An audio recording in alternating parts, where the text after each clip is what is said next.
دل پھولوں کی بستی قسط نمبر 35۔ اسی خیال کے تحت وہ اپنے کمرے سے نہیں نکلی اور ادھر سے ادھر ٹہل کر اپنے اندر دہکتے ہوئے الاؤ کو سرد کرنے کی کوشش کرنے لگی، لیکن اسے کامیابی نہیں ہو رہی تھی۔ خود اسے لگ رہا تھا جیسے وہ اپنے ساتھ ساتھ سب کو جلا ڈالے گی۔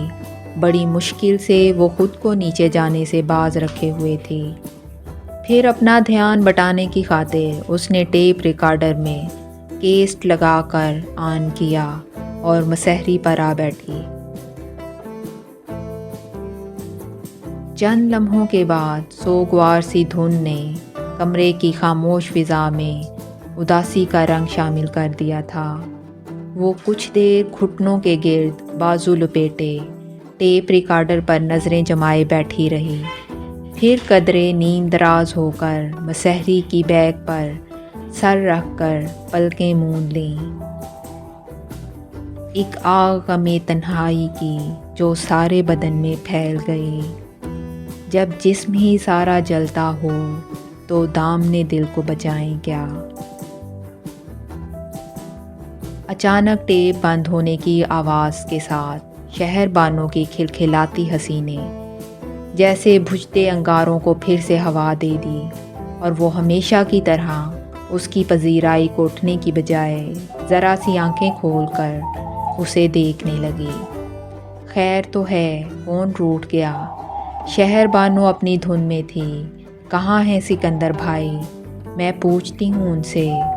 بیٹھ جاؤ شہر بانو۔ اس کے ٹھہرے ہوئے سرد لہجے پر شہر بانو نے چونک کر اسے دیکھا، پھر اس کے پاس قدرے تکلف سے بیٹھتی ہوئی اس کے ہاتھ پر اپنا ہاتھ رکھ کر پوچھنے لگی، کیا ہوا مہرو؟ تمہاری طبیعت تو ٹھیک ہے؟ بہت ہلکی سی ہوں کی آواز اس کے بند ہونٹوں کے اندر دم توڑ گئی۔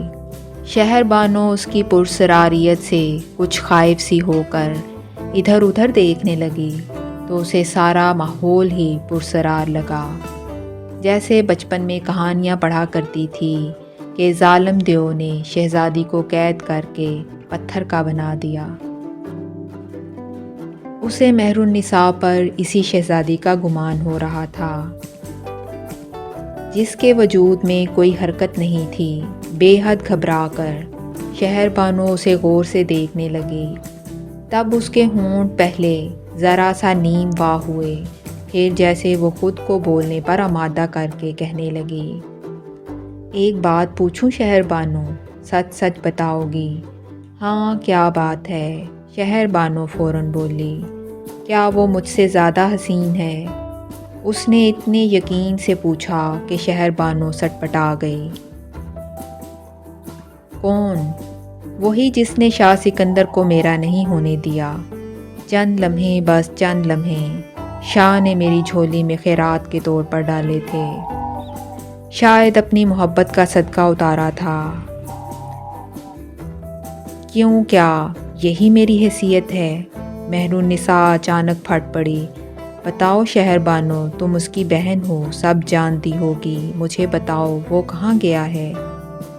مجھے نہیں معلوم، جو چاہے قسم لے لو۔ شہر بانو سچ مچ پریشان ہو گئی۔ کھاؤ شاہ ہارون کی قسم کہ تمہیں کچھ معلوم نہیں۔ اس نے شہر بانو کی شہرک پر ہاتھ رکھ دیا، جس سے وہ اور پریشان ہو گئی اور قدرے روحان سی ہو کر پوچھنے لگی، کب گئے ہیں سکندر بھائی، اور تم سے کیا کہہ کر گئے ہیں؟ مجھ سے؟ ارے مجھے تو اس نے اس قابل ہی نہیں سمجھا کہ میرے آنے کا انتظار ہی کر لیتا، نہ میرے نام کوئی پیغام چھوڑا جو بابا جان کی بات کو سچ کرتا کہ وہ مجھ سے نہیں ان سے ناراض ہو کر گیا ہے۔ اس کی ناراضگی کسی سے نہیں تھی، اسے ناراض کیا گیا ہے۔ سبب تم جانتی ہو شہر بانو، اور جان تو میں بھی گئی ہوں، پھر بھی تمہارے منہ سے سننا چاہتی ہوں۔ تنفر سے بولتی ہوئی مہر النساء نے سناٹے میں بیٹھی شہر بانو کا ہاتھ زور سے ہلایا، پھر کہنے لگی، شادی کی رات شاہ اس کمرے میں آیا تھا، وہ بھی اس وقت جب میں اس کا انتظار کرتے کرتے تھک گئی تھی۔ اس کے بعد میں نے اسے نہیں دیکھا۔ خیر، یہ میرا اور شاہ کا معاملہ ہے۔ مجھے تو تم اس ہرافہ کا نام بتاؤ جو شاہ کو مجھ سے چھیننے کی جرت کر بیٹھی ہے۔ میرا یقین کرو مہرو، میں کچھ نہیں جانتی۔ میں تو سکندر بھائی کے جانے کا بھی ابھی تمہارے منہ سے سن رہی ہوں۔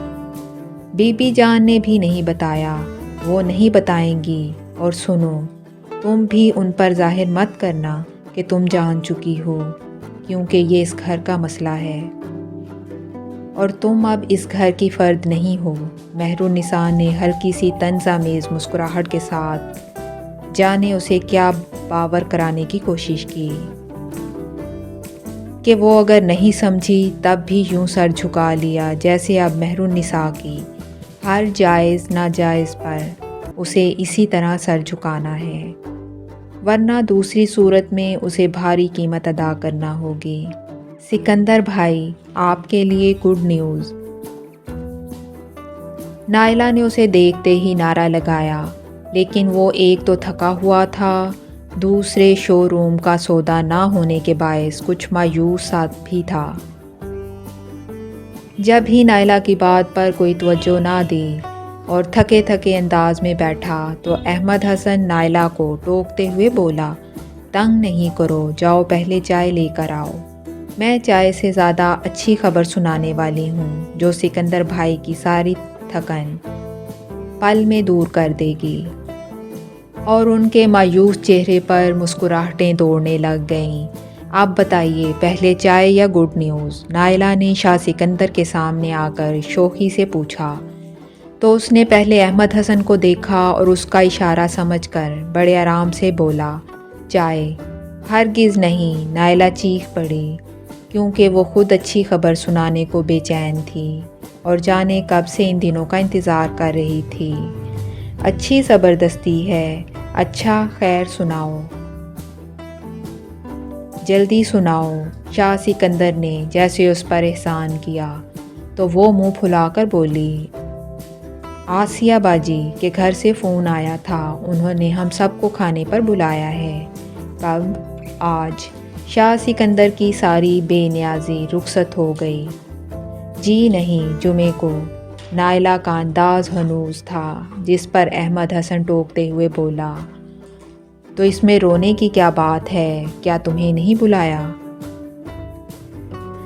جی نہیں، مجھے سب سے پہلے بلایا ہے، لیکن میں جاؤں گی نہیں، وہ کہتی ہوئی باہر نکل گئی تو کچھ دیر کے لیے خاموشی چھا گئی۔ پھر احمد حسن اس کو دیکھ کر مسکرایا، بڑی جاندار مسکراہٹ تھی۔ جمعے کے دن ضرور چلیں گے، اور آپ جلدی سے بتاؤ کیا طے کرنا ہے؟ کیا مطلب؟ میں سمجھا نہیں۔ مائی ڈیئر، ان کی طرف سے بلاوے کا مطلب یہ ہے کہ انہیں یہ رشتہ منظور ہے اور ہم جا کر باقی معاملات طے کریں۔